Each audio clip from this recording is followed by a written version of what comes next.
McGrath Airport sits deep in Alaska, far from the busy terminals of the lower 48. The air is crisp, the silence broken only by a distant propeller or boots on gravel. The airport is modest, a single building serving as a lifeline for the 300 residents of this remote town. There are no long lines or loud announcements. Instead, the airport is a gathering spot and a vital connection to the outside world. For many, it's the only way in or out, especially as the wilderness grows more isolated. On this September evening, locals and a few visitors waited for the last flight from Anchorage, a routine that marks life here. Inside, Dave, the station manager, finished his paperwork. The routine brought comfort in a place where so much depends on the weather. The flight was due in 20 minutes. Everything seemed calm and predictable. But in McGrath, routines are fragile. Even a small disruption can ripple through the community. Tonight, that trust in routine was about to be tested in a way no one expected. The first sign of trouble wasn't noise. It was silence. The radio was dead. In a place where every second is measured by the steady crackle of voices and the hum of communication, the sudden absence of sound was jarring. Dave stared at the radio, willing it to come back to life, but there was nothing. No static, no voices, just a void that seemed to swallow the room. The flight's icon vanished from the screen, blinking out as if it had never existed. Dave's calls went unanswered, each attempt met with a hollow silence. The control room, usually alive with chatter and updates, felt frozen in time. Every monitor, every device, seemed to echo the same message. Nothing is coming through. He stepped outside, searching the sky for landing lights, hoping for a sign that the plane was near, but the night was empty. No distant glow, no reassuring blink on the horizon. The runway stretched out into darkness, silent and still, as if the world itself was holding its breath. Inside, passengers grew uneasy as every line of communication failed. No radio, no internet, not even the landline. People checked their phones in vain, watching as the signal bars disappeared. Conversations turned to whispers and worry crept across every face. The usual bustle of the terminal faded, replaced by a tense, uncertain quiet. The airport, once a beacon of connection, became an island of isolation. Surrounded by wilderness and snow, it felt cut off from the rest of the world.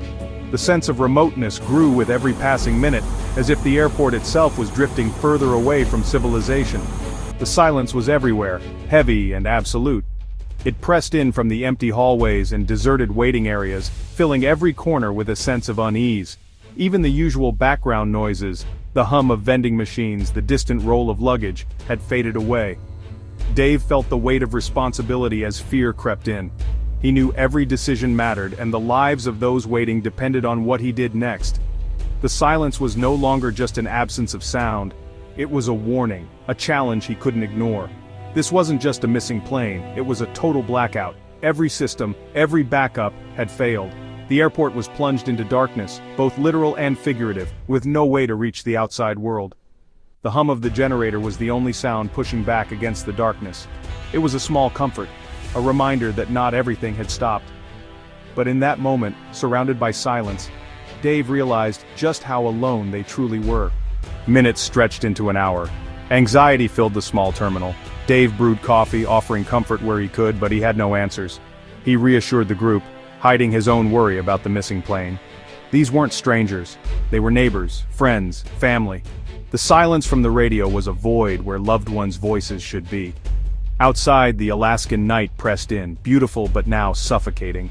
The community waited, caught between hope and fear, listening for any sign that the world beyond still existed. The coffee warmed their hands, but not their uncertainty. Hours slipped by, the night deepening around the cabin as the group huddled together, their faces lit by the soft glow of lanterns and the occasional flicker of a wood stove. They spoke in hushed tones, sharing stories, some funny, some haunting, all meant to keep the shadows and their growing unease at bay. Each tale was a thread, weaving them closer together as the wind howled outside and the uncertainty pressed in. The silence between stories was heavy, filled with the unspoken question, what had happened to the missing plane? Then, with a quiet determination, Old Man Hemlock shuffled to the corner and returned carrying his battered shortwave radio, a relic from another era, but one that had seen them through many storms before. He set it down, and as he carefully adjusted the dials, static filled the room, crackling and hissing like distant thunder. The group leaned in, straining to catch any hint of news. Suddenly, Through the static, a faint broadcast from Fairbanks began to emerge, the announcer's voice barely audible but unmistakably real. The message was clear, if a little garbled: a nationwide ground stop for Alaska Airlines, triggered by a massive IT failure. There had been no crash, no disaster, just a system-wide shutdown. The tension that had gripped the room for hours broke in an instant, replaced by a wave of relief and quiet laughter. The missing plane, it turned out, had never even left Seattle. Everyone was safe, if not exactly where they wanted to be, just stranded, not lost. The crisis, they realized, was much bigger than their small town of McGrath. But in that moment, their own isolation felt less frightening, less lonely. Sarah hugged her son tightly, tears of relief in her eyes. The surveyors, who had been tense and silent, finally exhaled and allowed themselves to relax. Dave, who had barely spoken all night, felt the weight that had been pressing on his chest finally lift. He managed a small, grateful smile. They were still cut off from the outside world, the storm still raging, but now they were united by hope instead of fear. No one was grieving. Instead, they found comfort in each other's company, and in the knowledge that their loved ones were safe. In the darkness, it was a crackly, distant voice that had finally brought them the truth they so desperately needed. Sometimes all it takes is a single message to change everything. In a world of uncertainty, sometimes the old ways, like a battered radio and a room full of anxious friends, are still the best ways to find hope.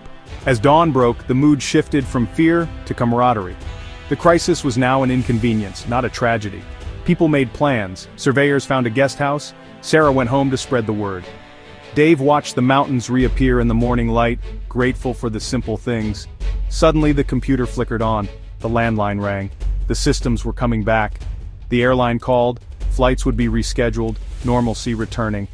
The digital silence was over, but the lesson lingered. In the end, it was patience and community, not technology, that got them through the night. That afternoon the rescheduled flight finally appeared, a silver speck against the blue sky. The crowd gathered, this time with joy and relief. The plane landed, bringing hugs, stories, and a sense of wholeness.